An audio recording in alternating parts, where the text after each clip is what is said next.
Welcome. You are at the CCC. Where there are no outside issues. My name's Anthony. I'm a 7th-year doctoral student in clinical psych. I have a hella runny nose because I ran to get here today. What else? I'm an addict and an alcoholic, another bozo on the bus, and I care about you.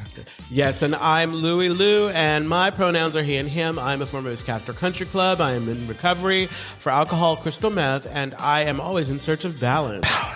Thank you. And each week we will provide and create a space where we can engage in topics of recovery. Our intention is to hold and inspire better spaces for more people in recovery by tackling issues sometimes used to separate us. Yes, but before we do that, please remember to like, share, comment, and ding that bell. Ding, ding, ding, ding, ding. Ding, And ding, now the disclaimer. The views, thoughts, and opinions expressed on at the CCC are ours alone. We do not represent anyone but ourselves. The material and information shared here is for general information purposes only. In other words, we are just friends behind a mic here to entertain you. Wiki, wiki, wiki. Just friends behind the mic. I love it. How are you? I'm good. I'm good. Just dealing with life. I mean, it's like, this probably won't be relevant if you're listening to it a while back, but in San Francisco, we lost an icon. We did lose an icon. We did lose an icon. And so emotions are really high. It's a somber time in the city, even though we finally have a little bit of sunshine. Yeah. Did you feel that earthquake? I didn't feel that earthquake. I did not feel that earthquake. A comment about Heklina before I move on.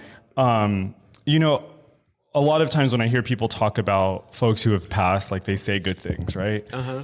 And it was the first time when I heard of her passing, the second I saw that, my first thought was, and every interaction I ever had with this person was always beautiful, always warm, always a person of service. Uh-huh. So we really lost an incredible human being. That laugh was infectious. It's like, and she called me Wheezy. She called you Wheezy? She called me Wheezy. It's like, I'm on. Hey, Wheezy. Yeah. Yeah, so I'm good. I literally ran here. I know. I was so on my way here, everything was syncing up, right? Like Bart got here on time, right? And then I got on a bus on time, and then when I got to Muni, I'm like, it's not going to be perfect all the way too. So I was literally like 30 seconds from getting on the M to get here, and there was a bunch of fucking people just walking so slowly down the stairway, and I was like, Anthony, it's not their fault that you are running late. And so I ran here, and I'm letting it go, I think. The only thing I think that was missing, like in a marathon when there are people on the side giving you water and whatever. Yeah, that's somebody handing you water and food. Yeah. That would have been perfect. God, it was crazy. I was like running down here and laughing to myself at like the same time, like, oh, you're so ridiculous. But also happy that like what I was running for was like to be here with you and everyone listening. I love that. Yeah. And I meant that. I meant that. I know. I meant that last part. That was super sweet. Absolutely. How are you doing? Other than what you shared a second ago, yeah. I'm good. I mean, I'm happy to be here. I really enjoyed last week's conversation, and I'm looking forward to today's. Am I finishing? I'm forgetting. You drank? Or you drank? No, I'm high off coffee, and then I'm drunk, and I'm a little congested too. But it's me too. I'm looking at the camera, and my nose is all red. I love that. I'm looking at the camera. My nose is all red. I'm also looking forward to today's conversation. This shit, like, so I do a fourth. I'm working on a 4th step in SLA with my SLA sponsor, and we do it on Tuesdays. Uh-huh. And today felt like a especially heavy lifting for me. Oh, what's okay? So I don't know if it was last week's show or the show before. We were talking about different forms of recovery, and we mentioned smart recovery. We were talking about, and I was talking to someone actually who participates in smart recovery, and the distinction is that it's not a spiritual program, and there's crosstalk of it. Yeah, crosstalk because there's a lot of folks who like, and I just wanted to like. Bring that up because I think we had mentioned OA and then smart recovery, and if you're someone who is okay with feedback, because I remember early recovery, I'm all, I don't want any feedback. because it was to be exposed, to have people kind of say to you what you said, give their interpretation of it. because I was delusional. It's like in my mind, I was, every time I opened my mouth, there were flowers and spiritual stuff, and it was amazing. And that wasn't the case. Yeah, you had people saying that didn't sound the way you thought it sounded. No, it's like I was talking. It's like wah wah wah wah wah. Yeah, that's funny. I remember when I first got here. By here, I mean like over 10 years ago when I first started trying to get sober, and shit, I thought I was like. I thought my shares were changing lives. Well, because of the conversations you were having, like when you were drinking and using with people, it's like I was so deep, I was so spiritual. Yeah. Well, the worst too was like, don't come up to me after a meeting and tell me that you appreciate my share because I was gonna double down. I'm like, oh, you like that? I got more. and we were familiar with hostage taking. Okay, that's the shit that I could never like. I don't like being told when to like not do something. So I always shared right before the timer because that shit felt too embarrassing to me if like the timer went off while I was sharing, which is interesting to me because some people will hear that timer. I acknowledge that and then share for another 2 more sessions. Yeah, 2 more sessions. For folks at home who may not be familiar with a spiritual timekeeper, so during some 12-step meetings, you'll have someone who's going to keep time on how long you can share. Generally, we use 3 minutes out here. So if that timer goes off, that means you went over 3 minutes. Some people just... And then I have to keep my mouth shut, but I'm usually sitting there thinking, if you need to share more than 3 minutes, then you need to talk to someone else beyond this because there's more to it. But really, I'm reminded about myself. There's ego sometimes attached in, like, I'm not saying all the time. Most of the time, actually, let me qualify. You don't have to, there doesn't have to be a reason or rule. You can share because the Spirit moves you. But I think about how I've shared in the past. And so unfortunately, sometimes I put that on other people. And so I'm like you. I usually try to share within within that time. If I go over, I try to shut up. I think it's always the best when somebody says they're getting deep and you think they're going to go deeper and they hear, oh, I guess that means I need to stop. And then they stop? And then they stop. I love that. I love that. I absolutely love that because it's like, if I really got to talk about it. Yeah. And one of the things that came up on my 4th step today is how I'm a hypocrite. Because sometimes I'll hear someone share and I'm so like enthralled and they go over the timer and I don't give a fuck. I'm like, I need more of whatever this person is doing. So that just goes to show there are no like, at least for me, absolutes when it comes to stuff like that. There are none because like anything really. No, it's like if we were talking about it before, I think we had this conversation with Bonnie Violet, where if I like you, I am going to give you a lot more grace than sometimes. Oh, absolutely. Are you kidding me? Man, there are studies that show that if you're attracted to someone, you are more likely to treat them better. Absolutely. And there's studies that show too that is that why I treat you so bad? No, I love you. That's not where I thought you were going. You see, my reaction was premature. No, I was being silly. That's you're a piece of shit. I love you. I love you too. I love you too. Okay. So in preparing for today, by preparing today, all I mean is like I had to keep myself contained and talking about letting go. Yeah. When is it time to let go? I think when we first had the conversation, I don't remember what the context was, but we were talking about like mentorship relationships or sponsorship relationships, and like when is it time to let go of a sponsor? And then that became part of a much broader conversation about like when is it time to let anything go? Exactly. I appreciate that because I think that when we came up with the topic or when the topic was listed, it was really more heavily, it was 12-step based. And thanks to Bonnie Violet making the comment, Thank you, Bonnie Violet. We were able to kind of expand it and think about it on terms of everything because it's like, it's a tough one. It's a tough one sometimes. Yeah, absolutely. Where do you want to start? I mean, I've got things top of mind. How about you? Why don't you start? I love it when you start. Gosh, I'm going to try not to turn this into group therapy. Me, and whoever's listening. What are we supposed to do? Huh? What are we? It's group therapy.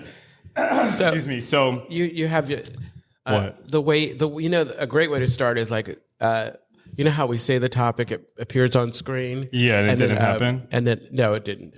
Oh, someone's asleep at the wheel. Someone's asleep at the wheel. So today's topic is letting go. When is it time to let go? Yeah. So like I said, I'm actively working on my 4th step in SLAA and Al-Anon, actually. And not surprisingly, if you saw my Instagram, one of the things that has come up a lot on my 4th step time and time again are my relationships with men, right? Relationships with guys. So sometimes this might be like a formal relationship where like I and the other person, we refer to each other as boyfriends or partners, or it might be like I was dating someone. And one of the things that's come up for me time and time again is how, and I've talked about this before, how I sometimes will superimpose, not sometimes, almost all the time will superimpose. I mean, let's be real here. We're going to be honest. Yes, exactly. We're going to be honest today. How I'll sometimes superimpose this narrative that I have about myself, right? And I know this also, like outside of 12-step, there's a form of therapy. It's called time-limited dynamic psychotherapy, and basically there's an idea called a maladaptive cyclical pattern. So basically, it's this behavioral pattern that people will engage in time and again and again and again and again, and they'll just recreate it because they're trying to. Essentially, they're trying to learn something. I love that you explained, because I heard you say that series of words, and I've heard those words individually, but not all together. And all of a sudden, my head was going to explode. There's going to be a Jackson Pollock painting on the back wall. Oh, that's dark.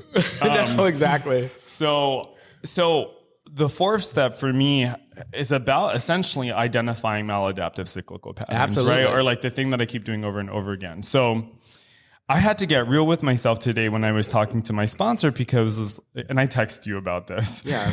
And, I reached out to someone I had no business reaching out to. You know what? I love you for that. Thank you. Because I think that it is our relationship outside of this that really helps this process.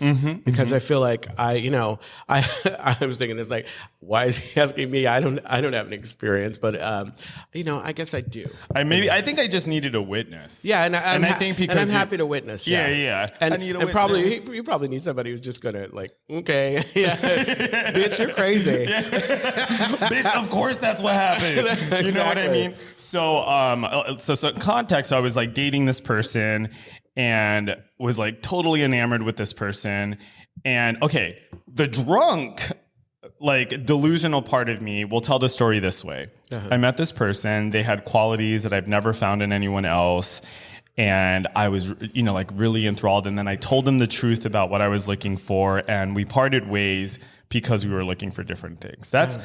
I feel like that's a softer way. Then I was talking to my sponsor today, and I was like, man, did I really sugarcoat that like rendition? Because what is the truth? The truth is that I didn't honor any of my own boundaries, right? I told myself I was not going to hook up with this person because I'm like, Anthony, you're not in a position where you can like hook up with someone, because like that's just not what you're looking for right now. And like one of the more recent developments for me is that I've been I feel like I can't really hook up because my feelings are attached to sex, and like that feels like a gift of recovery. It's growth. You know what I mean? Yes, it's growth. It's a lot of growth, and it was unexpected. And so what happened was like I had hooked up with this person, I freaked out, and like I started saying all of these things. And now in retrospect, if I went back to that scene and I was listening to what I was saying, I would have if I was the other person, I would have been like, whoa, run.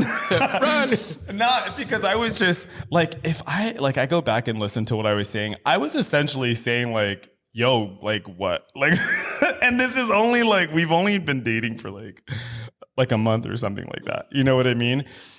But go ahead. No, This is a really good, like, what we're talking about. I mean, I don't know how it completely connects to our topic, but I was thinking, I hear this a lot in relationship, trying to figure out when is the right time to have those like serious conversations. Like, there's always going to be somebody who is not as kind of in tune to like these deep conversations that are absolutely necessary for conversation. Right. But when do you have them? Right.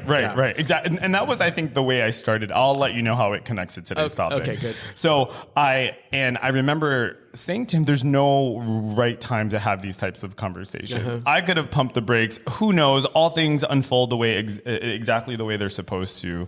I believe this. So I don't really think I made any mistakes, because helped me arrive to where I am today. And here's where I arrived today. So the underlying narrative behind all of that stuff in every fucked up relationship I've ever been in is always the same stuff. It's I'm unlovable. It's, I need this. If I were this, I were this, right? And so what's kept me trapped, I think, in this pattern is that I've held on to those narratives for such a long time, right? Yeah. And I've been so committed to those narratives that like I recreate them over and over and over again. And at some point you have to let that shit go. Absolutely. Right. And what does letting go look like? Well, it means that like you don't act, for me, it means you don't act on the feeling or thought when it shows up. Yeah. You know what I mean? Like you find a new way of responding to the feeling. Also, it's like letting go is not about forgetting. It's not about forgetting. It's simply about making peace with how it is, how things actually are. And I like that you were talking about 4-step. I mean, I don't know exactly what the process is outside of 12-step, but you've got to do that work before. Like, if you don't know why you're letting something go, why are you going to let it go? Mm-hmm. Like, I mean, I hold on tight to it because I'm thinking it's the right thing to do. Right. But it's like, it was because of the inventory that I took. Like I give this analogy, because I try to be all flowery and spiritual with my sponsees. So think of it like this. It's like, I was actually in this room with third step. Third step is turning your will and your life over. And when I did that, the higher power I choose to call God came the next day with a wrecking ball. And then it was my responsibility in 4-step to rummage through all the wreckage and to figure out what was going on, find the pieces that no longer serve me, and hold on to the things that serve me well. And once I got to, and it's not as easy as, you can identify them, but it then becomes a moment of like, okay, these are, how do I, and that's the steps beyond that. But yeah, letting go. What's something that you've recently had to let go, or maybe something that's kind of like pronounced in your memory when you think about the 4-step? Okay, so I think around my finances. Around my finances and how I wanted to show up, I had to make peace with the fact that, I did the best that I could with the situation the way that it was. And I knew that it wasn't going to look the way I wanted to, and I had to let go. For a while, I was obsessed with like checking my credit score and making sure it looked a certain way. And I was thinking that after hearing other people talk about how they, because, there are people in our lives that they just seem like they were born to be perfect at money management and what have you. And every decision I made, I look back on, and I couldn't see it in the time.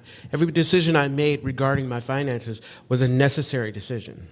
Some of it was frivolous, but it wasn't like, I had to make peace with the fact that I'm a different person than I was like in early recovery. Early recovery, I was just completely like, it was a shit show. For me now and the choices that I had to make and acceptance of the sacrifices that I need to make, it was like, okay, you did the best that you could. It wasn't a stellar kind of showing, but it doesn't mean that you were a bad person. And this next go around, as soon as I'm making choices. Do you know what I'm getting at? I'm trying to be very general. Yeah. I don't need to go specific with what I'm doing. Sure, of course. But it's important that that I had to let go of this thought that, kind of like you were saying, that the narrative is that I was worthless, that I was always going to be worthless, that I wasn't going to master this, and that I deserve everything I got. And that was bullshit, Yeah. It was bullshit. It's like, I think the fact that I am taking affirmative action. Yes, I threw that in. I'm taking affirmative action to make a change and thinking about my future. That's a big step. Right. This is not who I was before, because I was thinking about this idea of letting go. I used to let things happen because I was too afraid to take action. Yeah. I would let things go really bad, go really sour, and then I wouldn't have a choice. They would make the choice for me. And right. Yeah. It makes me it makes me think about. So I believe that everything we do because we believe it's preserving happiness or it's cultivating happiness. From lying to anything, we're doing it as a way of like protecting ourselves. And I think that when it comes to, gosh, like, okay, I'll back up a little bit. So when I was like drinking and using, for example, right? At some point, I thought like I had it under control. Like I thought I understood the world, right? And it was only at that moment where I was like, you know what? No, I don't. Right? Like I had to let go of this idea of who I thought I was. Oh, absolutely. Right? Then I think about like interpersonal relationships, even if they're not romantic relationships, right? And I sometimes would just complicate them, right? Like in my head, and I'm like, you know what? Sometimes bottom line is like, either something's working or it's not working. Either something is comfortable or it's not comfortable. You know, like distilling things to its simplest parts. Uh-huh. And at the same time, you know, like sometimes relationships can be gray, which is also tricky, right? Because I have certainly I've had experiences with people where they'll tell me, well, she said this thing to me, so I'm done with her. And like, just like that, just kind of write people off. Yeah, exactly. And I'm like, well, that can't be healthy either, right? Like there has to be some, I don't know, something has to inform the decision of when you're letting things go, right? Letting a job go. Like when do you leave a job that's not working for you anymore? Yeah. Right. And to me, I think like values, I think, come with that too. It's like, you know, I had this one job. I was working for this hospital. I was making more money than I ever made in my life. And I'm like, so the value at the time was like, oh, I like this money. Yeah. And then at some point I was like, I actually hate it here. You know what I mean? Like this is not comfortable. Right. Uh-huh. And so I had to let go of an idea of who I thought I was because the value had to change. The value was like, no, actually I'm learning here, which is, you know, things transition. I'm learning here that actually what I value more is my peace of mind. Absolutely. But you had to come to that place, come to that understanding. I was thinking about another situation, and I talk about this ad nauseum. I was paying a fat tax for the gym. Oh. And in my mind, I was getting a really good deal at the gym. I was paying not what other people were paying. And there was a part of me in the back of my mind thinking, it's like, I'm going to hold on to this because if I decide to commit to the gym, I want to keep this. But the problem was I wasn't going. And so the two things kind of existed. It was a drain and it was a good deal. And so my New Year's resolution this year is to let go of the things that are no longer serving me. And it was like kind of a modification of a New Year's resolution I have all the time, that I'm going to appreciate the people who appreciate me. Right. You know, and so I told myself, I'm going to do January. And if I don't go at least once in January, I'm letting it go. And I let it go. And I didn't, and it has been the best thing. And I realized I don't know why it was so hard. It was so hard. And it shouldn't have been hard because it was one of those things. Every time I pass by the gym, I'm all, whatever. I tell you, I think I would only go to the bathroom. I was in the area, I'm all, because it's like when you get to a certain age, you need to know where the bathrooms are. You want to hear a story about the fat tax? So I won't say the names of any gyms, but basically, excuse me, data was collected and it showed that if people didn't feel like they were spending a lot of money, right? So there are people who go to the gym and there are people who don't go to the gym and there are people who pay to go to the gym that don't show up, right? Yeah. That if you make the price low enough, people just shrug it off. And so there was an entire industry that was created behind people who will get a gym membership, not go, and shrug off the expense, right? So if you make it low enough. So it isn't, I guess what I'm trying to get at is like, it's human nature. And having it automatically come from your account, it's easy to overlook it. Yeah, especially if like, you're like, man, I didn't see it. I couldn't feel it. Whatever. It's like, exactly. It's like, or if you're going, I use this rationalization that it's like, I probably would have spent the money anyway on something else or whatever. Yeah. But like, there's one gym that I used to work at, and literally the membership is like hundreds of dollars a month. And you'd feel that shit if it was like, if it came out, you know what I mean? You'd be on the phone but if it's just like kind of a few dollars, you're probably going to like, man, it's fine. So there's an entire industry. Well, this was $65 and I was like, what? Oh, what I'm thinking of is much, much less than that. Yeah. Much less than no, that. I could have, if it was $15 a month, or whatever, I would be like, I'd still be a part of that gym. Yeah, whole industry. Are you kidding? $15, no, $65. I was feeling it after a while. Yeah. After I finally, and this ties back to what I was talking about earlier with finances. It's like, come on, you know what? Hello. It's like you have to take some serious action, and slowly but surely I've been doing it, and it's like, I'm not completely like calm and feel solid but I know that I'm doing the right thing because I'm thinking about the future, and not in a future trippy way, but in a way where I'm like, I want to have peace, and having peace and being able to do the things that I do means that the sacrifices I'm making today. Yeah. Louis, you know what I just noticed? I was doing the hand thing. Oh. I looked up and I'm like, why am I rubbing my fingers? Oh my God. Okay. So if you don't know, last episode, if you watch us, I like to go back and I watch the old episodes, and I was watching it and I was looking at my hands and I'm all thinking, what am I doing with my hands? I was rubbing them ferociously, and I'm all thinking, it's like, when somebody's like, I need to wash my hands. I'm going. You were doing exactly that. I was watching it. Letting go. Never had a problem with that. Okay, Alex. Explain that. Okay, wait. Wow, I was just kidding. This is actually super informative. I know. I'm glad. Thanks, Alex. Oh, Jaylon. Unfortunately, for a lot of us, we learn at the speed of pain. Okay, open up with that fire sentence. I know, Jaylon. You are amazing. Jaylon, you are certainly amazing. Alex, you too. Yes, Alex. I love you. I know I have. Taking action seemingly sounds simple, but isn't easy. Fear of the unknown can play such a big role in the resistance to move forward. However, that fear is a lack of faith. And like at the end of the 12 steps says, when we take action, we choose faith over fear. And you know what? It's kind of like what you were saying earlier. It's like, okay, so I've created this narrative around who I am. And what would it look like if I let certain aspects of me go? Especially if I'm a Virgo. Wait, sorry, go ahead. You said something. I don't want to lose what you just said. Go ahead, say it. So explain that, for example. Like when you say let certain aspects go, like what does that look like in real time? Well, okay, so I'm witty. I'm kind of, You're fantastic. I have an acid tongue.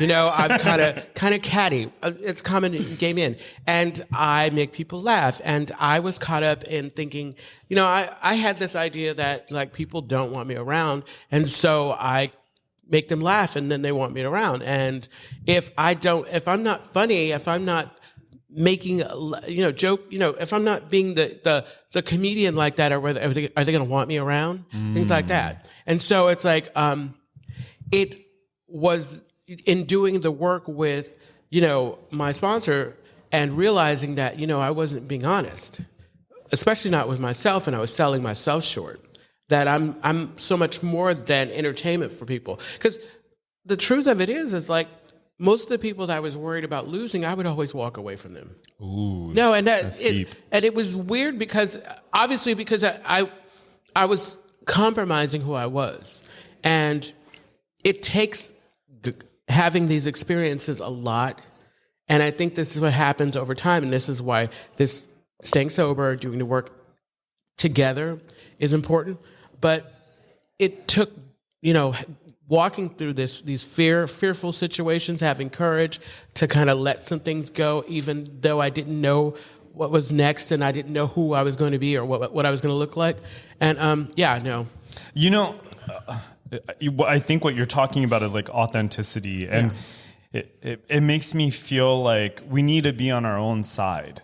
You know what I mean? Like, absolutely. I think sometimes like I look back at like decisions I've made or relationships that I was in, and I was like, where were you? You know what I mean? Like, why weren't you on your own side? Yeah. And it's sometimes because we might believe like I deserve to be uncomfortable. You know what I mean? Well, absolutely. When I don't know, did you have this experience when I first got sober? I felt like, okay, I had my fun. I don't deserve the sort of certain things like. I wouldn't go shopping. I wouldn't go shopping for clothes and things like, I wouldn't go shopping for things unless it was absolutely necessary. And I struggled with this idea of taking care of it. It's like this. Okay, so I remember when I got my DUI. and my car was impounded and I had to turn myself in, stay in jail overnight or whatever. My father got me a radio for my car, a stereo for my car after. And I felt like, what's going on here? You're rewarding me for shitty behavior. Right. I don't know how it came to that. No. I get what because you didn't believe you deserved it. Yeah, I didn't believe that it was that thing. And so, I don't know. It's like, yeah, it was just. So imagine if in that moment you believed that you deserved happiness and that you deserved love, regardless of the shit that you may have done. Absolutely. Right? Like that's essentially what you're talking about. No, absolutely. And I think that this is what continued recovery and grace has taught me, that I'm not a bad person. I just was a person who happened to have this situation overtake me. I couldn't handle what I was being presented with.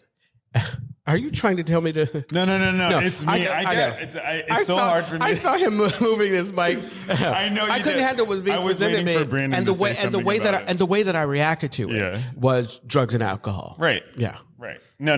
It's hard for me to sit still. I do my best while I'm here. That's okay. So I was moving. But yeah, letting go, and I think, gosh, and it's in when we talk about surrender, right? Like surrender is essentially constantly being in a state of letting go. It's like control. I think that you and I can both attest to this idea of being in control. I love how people feel so comfortable telling me that they think I'm controlling. Man, I think I hear that. I can relate to that because it's like, but that was something that I struggle with, control. And I think so I think when you first start recovery, the things that you need to work on, it's like they're big and you can see them. And the longer that you stay in, it becomes a lot more nuanced. It's so much more subtle, but I still find ways to slip into this idea of control. Like, the last big thing that I struggled with was this silent scorn or this contempt. Where if I didn't realize that if somebody is not behaving the way I wanted them to behave, I would treat them in such a way like I'd shut down or and you would think that, okay, I'm just taking care of myself. That's not. That's because it hurts you. It kept me from having an honest kind of real relationship with those individuals. And it was not me accepting kind of life on life's terms and accepting that just because I think I know what's right doesn't mean I know what's right. Although I know what's right. So I want to go back to something you said a little bit ago. You know how you said, like, will people want me around if I'm not joking and stuff like that, right? Absolutely. And it made me think about how the more work that I do and the more I fall in love with myself, the more I need people around me who are okay with all sides of me. Oh, absolutely. You know what I mean? It's I can't. God, I'm forgetting her name. And then you want to surround yourself with people who are like that, who kind of absolutely. Just unapologetically themselves. They're themselves. I'm always drawn to them. Yeah. They're themselves, and they're still loving and compassionate. I forget. Gosh, there's this famous feminist Black author whose name I'm forgetting. But one of the things that she said, I read this over 10 years ago, and I haven't been able to forget it. But she said, once you know love, you can't go back. Oh, yeah. You know what I mean? Once you know what happiness feels like, once you know what acceptance feels like, you won't settle for anything less. And often I think that we settle for less because we haven't had that experience yet. Exactly. It's a struggle that I had with a good friend of mine, where a while back, and I know I spent a number of episodes really kind of having struggles. We came back from our trip in Palm Springs after we had a big falling out, and not communicating for, we didn't talk for about over 6 months. And I realized in that, I had all of these amazing people around me who were showing me through their actions how friends show up for one another. Mm-hmm. And we're really good now, but we had to, I on my end, and I'm pretty sure on their end, we had to come to an understanding. It's I'm not doing this anymore. I'm not showing up in that way because we're adults. We don't have to play this game. This is not real. I want our relationship to be real and based on something that, based in love. Mm-hmm. Mm-hmm. And we can joke now, whatever, but I really feel like we made it over the hurdle. And I'm only mentioning this because, like I said, once you know love, once you know what healthy looks like, once you have a sense of it and how it feels, because I have friends that I've never had altercations with, that I've never had any kind of struggles. We just are, you know? It was Audre Lorde. Oh, Audre Lorde. It was Audre Lorde who said that. And I think the other quote that I'm thinking of here is by, it might be Bell Hooks. I love Bell Hooks. And Unloving. Is that the book she wrote? Unloving? I think so. Unloving. But basically one of the things she says is that like when a lot of us look back and we see that we have to accept that we weren't loved, we were cared for. Yeah. Because, and like loving, she defines as, we'll take that comment in a second. Loving, she defines as essentially helping grow someone, helping cultivate someone. Right. One more thought. We should talk about that after the comment too, because it's common in Black and brown families. Oh, the way love shows up, or the way people show love, and yeah. Justin says, when we know better, we do better. Yes, it's absolutely. That's Maya, hello. isn't it? What is it? I have got like a lot of former sponsees on here. They're letting go. They were like, well, I want to hear this one. I know exactly.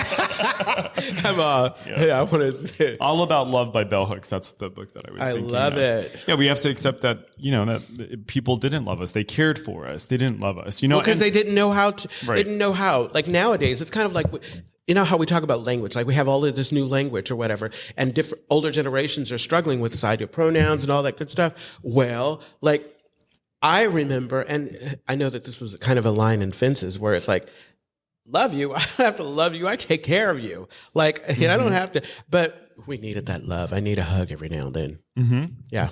Yeah. That's something my family, I've talked about this before. There's just something magical has been happening in my family within the last few years. And a lot of it has been like my family acknowledging things that they've had to change, AKA let go. That's amazing. That's amazing. And I don't know where it or how it happened. That's amazing, especially for us, because it's like, we get to a place where we have to realize, okay, we're doing the work. And when we do the work, it doesn't mean anybody else has to do it. Sure. But when they start doing it, and this is that attraction, not promotion. Yeah, attraction, not promotion. Because, when you see somebody shining, somebody showing up in a different way, it's attractive, and it's like, I want some of that, Right. One of the things that's talked about in family systems therapy is sometimes what happens is like all you need is for one person who's part of a family system. All you need is for one person to make changes, and they can be minor changes. It could be that one person in this kind of chaotic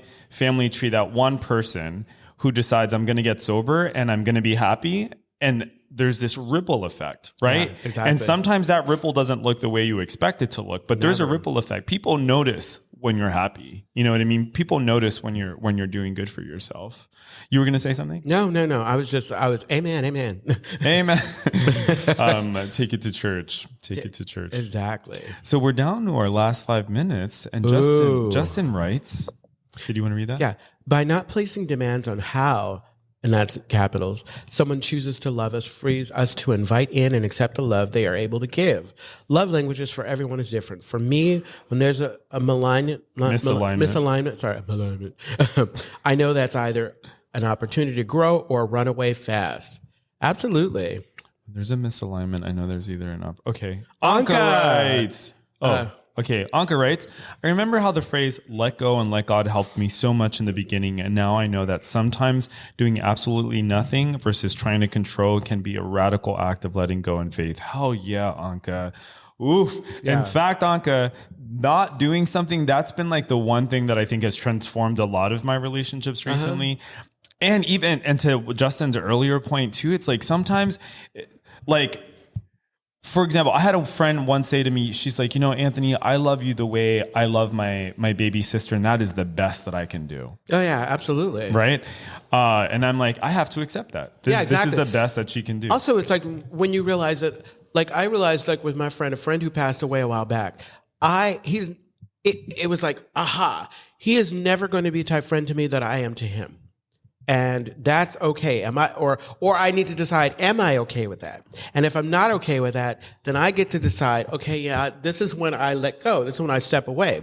And I realized that I was okay with that. But there are some relationships where I realized that I did that kind of questioning, that inner kind of personal thinking. And, I realized that I had to love them from across the street.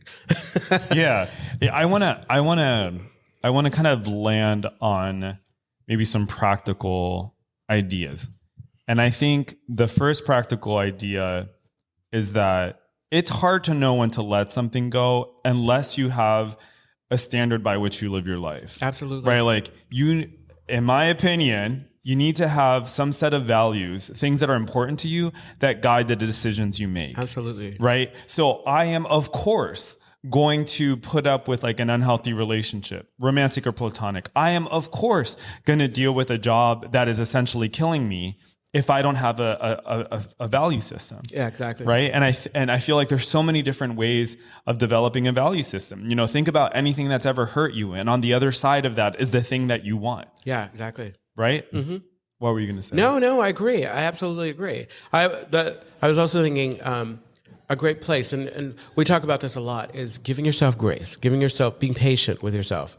Like, I think that as much as we would like everything to be just the way that it is, sometimes, it takes a little time. And that's when that pause, that doing nothing comes in.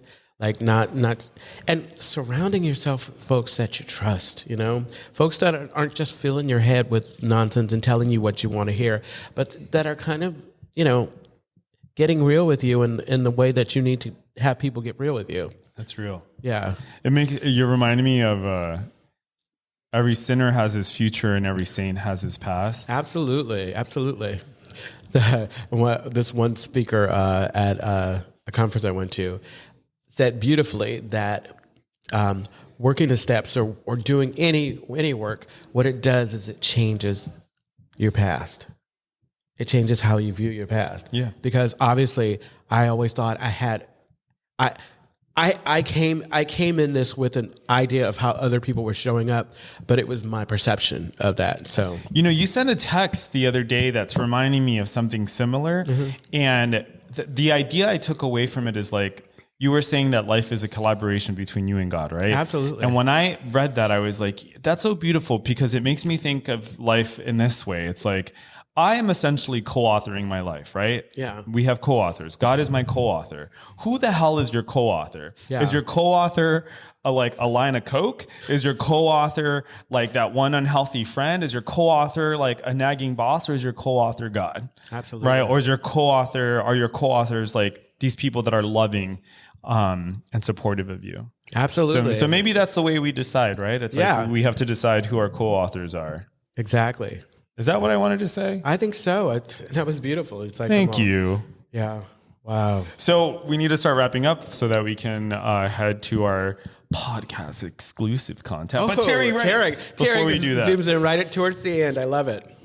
You guys are bringing it today. Aw, thanks, Terry. Thank you. That's a great picture of him. Yes. Lovely. So Terry writes, did you want to read that? You guys are bringing it today. Sorry I missed the beginning. I recently had to detach with love from members of my family of origin again. It's hard, but I've given myself permission to conserve my energy and love for those who accept and return it. Absolutely. We're here for you, Terry. Yes, exactly. And the beautiful thing about like making decisions like this is that it's not the end. Mm-mm. It's not the end. It's just, it's like a beginning for you taking care of yourself, growing into a place, growing and becoming the person that you want to become, or that you should become. I don't want to say should. No, I know. You can become. Yeah. And back to what we were saying about that attraction, it's like people see it and they want it. Yeah, and I would say, Terry, too, maybe not directly, maybe directly, that boundaries for me have always been an act of love. Like if I'm creating a boundary with someone in my life, but I'm keeping you in my life, you better believe that boundary is an act of love because I'm trying to preserve our friendship. Absolutely. I'm trying to preserve a relationship. Similarly, like if you have to take space from your family, that's an act of love. You know what I mean? Like you're doing what you need to do in order to make sure that you can show up for them. If you decide to show up for them, it's totally up to you and God. Yeah. And so on that note, let's close this shit out. But Alex wants to come in and swoop in. What did Alex say? Holding on is believing there's only a past, while letting go is knowing there's a future. Hey, I read that in the timer. That's his Hawaii picture. That's a good picture too, Alex. Insight Timer. I think I saw that quote in Insight Timer. Do you use Insight Timer? You're so welcome, Terry. Yes. Thank you, Terry. Thank you for participating. But thank you, Alex. Thank you, Terry. Thank you, Justin. Thank you, Anka. Anybody else who wrote in? Alex is Googling shit to say. Yes. Listen, we're going to cross-reference the things you say here. And Lewis and I. Yes, exactly. You can't bullshit us. And then we'll but, catch you on the street. Yeah, we'll catch you on the street. But anyway, we appreciate everyone's contributions. We're going to read out. J-Lon, it's like the Castro Country Club is a safe and sober community center for all people and a refuge for the LGBTQ recovery community. Did you see Brandon ready to hit that button? We provide programs and services that help people change their lives by supporting personal growth. Yes, and our vision is to reduce the suffering of addiction by connecting people to community, opportunity, and support.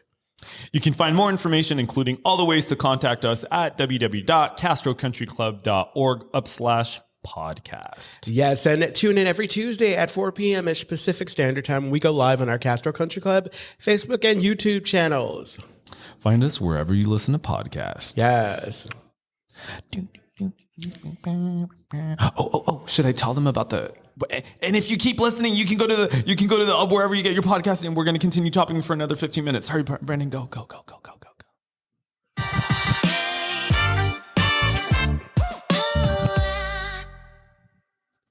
So is it the topics or is it just us? Because what are you talking about? Can we close this? Yeah, you can close that. Okay, what were you saying? We were on fire. No.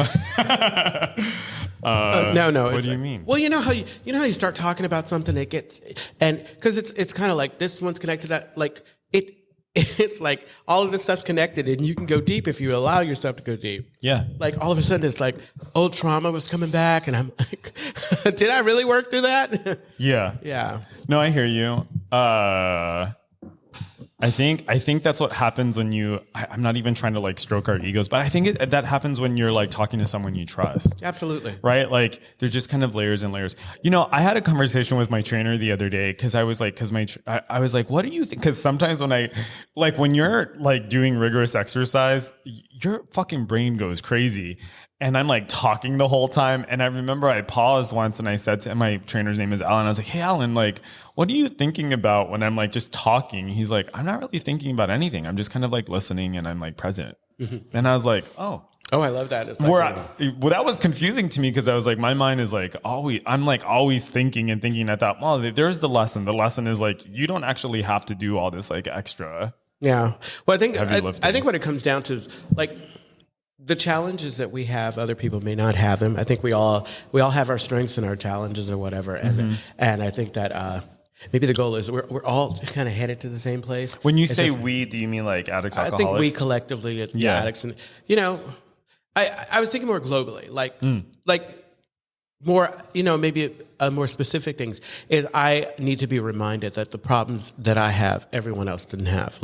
Just because it's like in recovery, when you have folks who have problems with relationships, or there's some people that's not their issue. Right. I know that's not your issue. Yeah. Well, I don't know that it's my issue in a different way. Yeah. It shows up in a different way, and and it hasn't been a hindrance on what I need to do, and so that's why I haven't had to do the same work, but I have had to do work around it. Yeah. And I really feel like the time is coming where I'm going to have to do some more work, because I think that on your end, how the way you get into relationships, that you take the chance, I don't. And I think that, if I'm being completely honest with myself, there's something there.